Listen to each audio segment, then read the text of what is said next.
Hello po sa inyo. Ito nga po pala yung experience namin magkakaibigan nung pumunta kami ng Macau.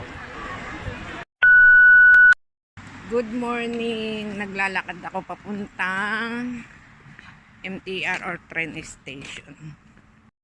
Pupunta kami sa Macau ng aking mga kaibigan. Naglalakad ako dahil wala pa yung bus. Mamaya pa yung 6. Pero kaya naman lakarin papunta dito sa train station. So okay lang. Exercise na din. Dito na ako sa Yunlong Station. Ayan oh.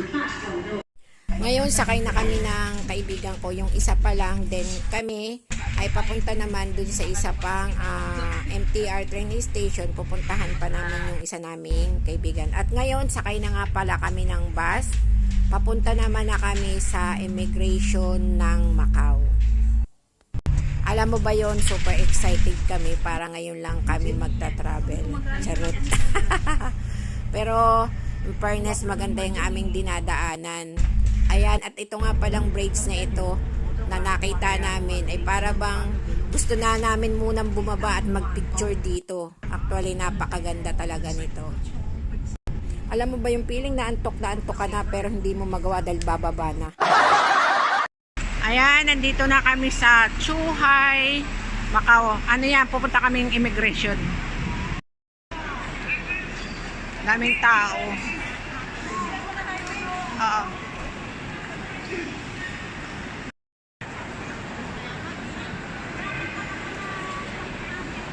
At syempre, alam na, pagbaba ng bus, mag-CR muna.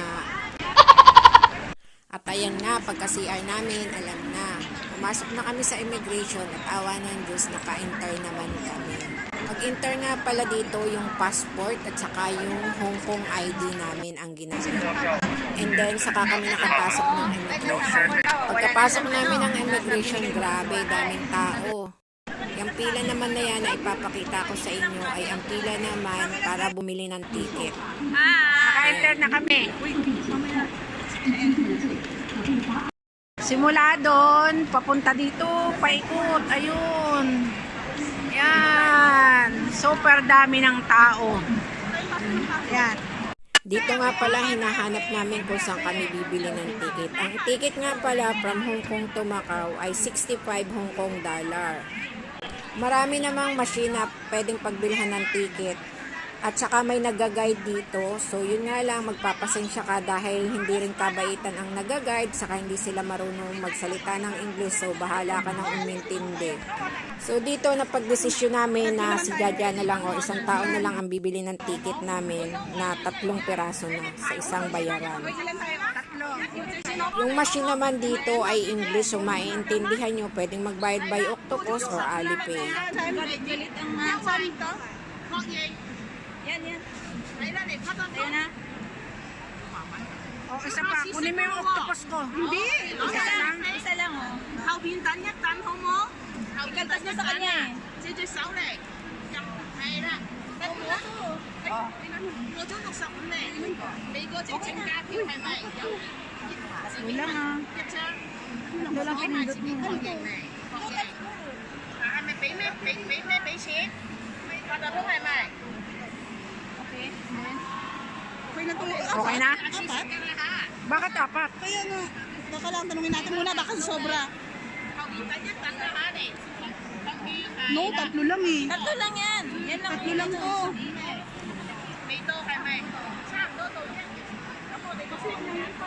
Ano, may oras ka ba? Wala, unahan yan dun. Kaya nga. Masungit ba? Oo, ang sagot niya. Tapos nung Chinese na nagsalita, Macau-port. Ay, Chinese ang utak niya. Sure kayo, 3 lang to?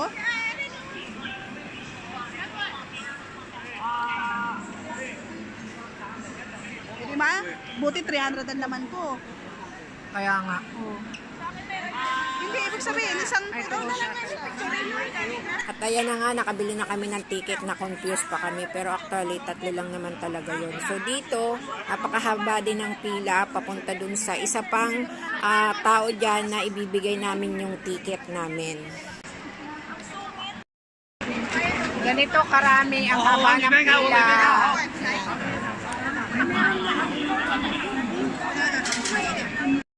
May ticket na, nasakay na kami ng bus. Haba ng pila.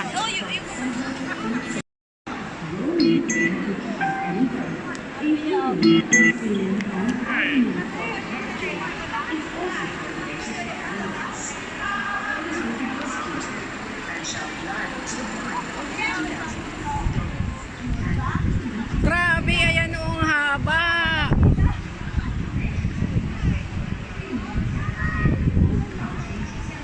Pagkabigay ng ticket, grabe haba.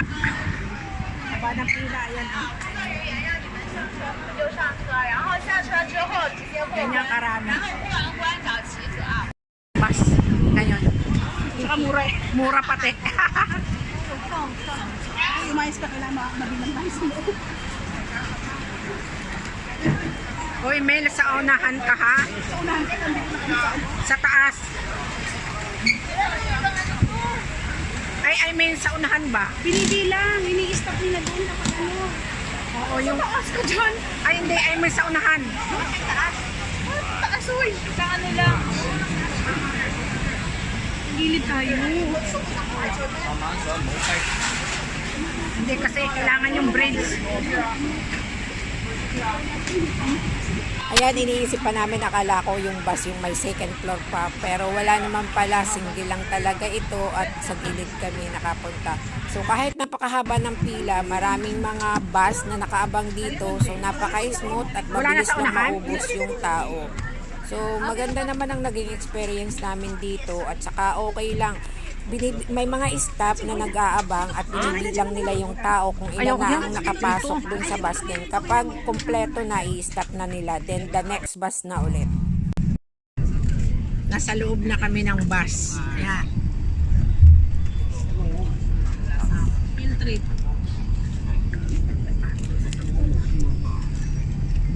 Natawa talaga ako dahil nga iniisip ko may second floor.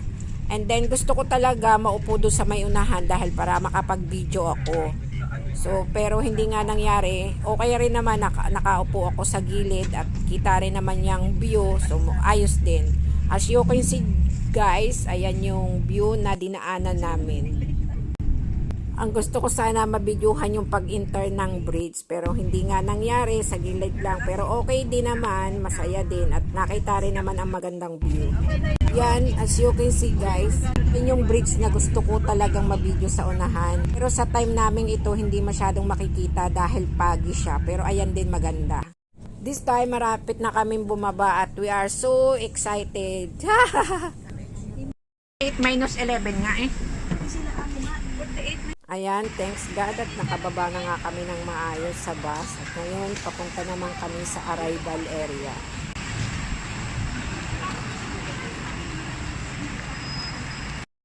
We are here in Macau na. Hindi pa. Alam mo ba, nabili ako ng Kabababa lang namin ng bus. Papunta doon yung Macau. Ayun yung araw. Ayan.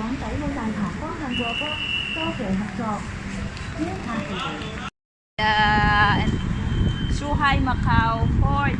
Oo. Video, tatawid tayo. Ayan yung mga bumaba ng bus. Ayan. Naglakad, tapos papasok kami dito. Siyempre, parang airplane din. Arrival. Ayan. Feeling namin bumaba kami ng aeroplano. Airport. Siyempre, tumatang ng immigration. Ayan. Arrival hall.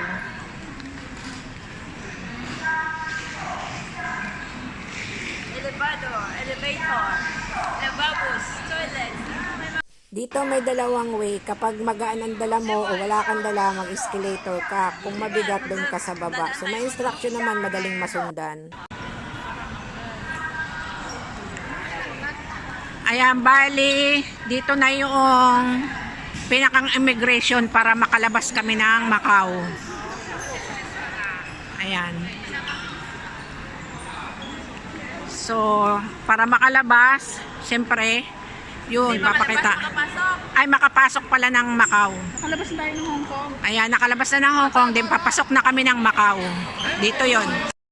Pas na sa immigration. Macau. Pag mag-tour na tayo, mag-ano tayo ng ano dito. Reservation. Sabihin ba, paano tayo magpapagawa ng sabi? Ayan, lampas na kami ng immigration. Nga pala, kumuha na lang kami ng taong mag-guide sa amin sa pamamasyal sa Macau. Ang bayad sa kanila ay 500 Hong Kong dollars. So good naman dahil nakakuha pa kami ng kasama, 2 pang tao. So ang nangyari, hati-hati kami sa 500. Yung 500 pwede naman kahit ilan kayo, so depende na lang. Nag-decide kami ng ganito para mapabilis dahil nga limited lang yung oras namin. Ang bus naming unang sinakyan ay 102X. Ba kami sa Macau Ferry. Lumipat kami sa bus number 3 para doon kami ibababa malapit sa Ado Square. Hanggang dito muna po ang aking video at magkita-kita po tayong muli sa kasunod ko pong video na i-upload at ipakikita ko po sa inyo ang mga lugar na aming pinuntahan. Yung labang po, see you po. Thank you po sa panonood. Bye-bye po muna. See you again.